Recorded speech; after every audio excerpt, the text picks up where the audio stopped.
На протяжении 30 лет в Казахстане проводится государственная политика по вытеснению русских и других европейских народов, когда на этническую территорию славян целенаправленно переселяли азиатов с юга и репатриантов из других стран. Об этом рассказал политолог Григорий Миронов в недавнем интервью «Нова Россия». Все эти годы, отметил эксперт, в школах Казахстана в лучших украинских традициях идет пропаганда о якобы колониальной политике СССР и Российской империи. При этом в стране доля великороссов сократилась с 50% в 1989 году до 20% сегодня.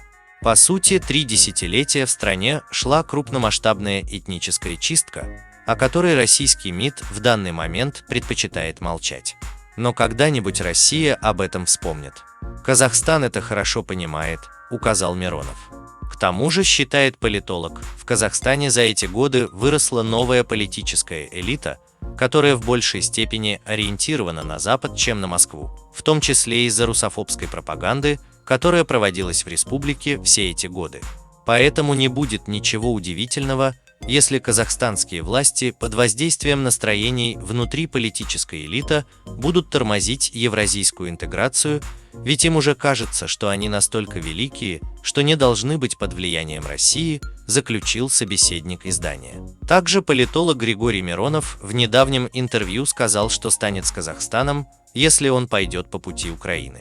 Национальная политика Казахстана идет по украинскому пути, когда национальные комплексы заставляют многих казахов ненавидеть Россию, которая дала им промышленность, образование и культуру.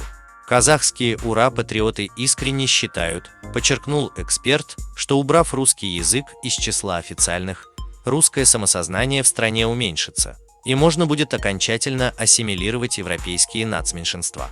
К тому же там создалась целая этнографическая группа русскоязычных казахов, которых презирают национал-патриоты. Против них в том числе направлен удар по дерусификации, констатировал Миронов.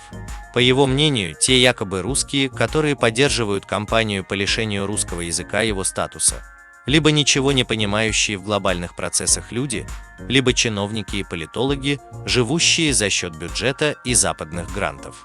Многим казахам кажется, что таким образом они якобы вернутся к корням, но без русского языка они настолько к ним вернутся, что окажутся в средневековье, резюмировал политолог.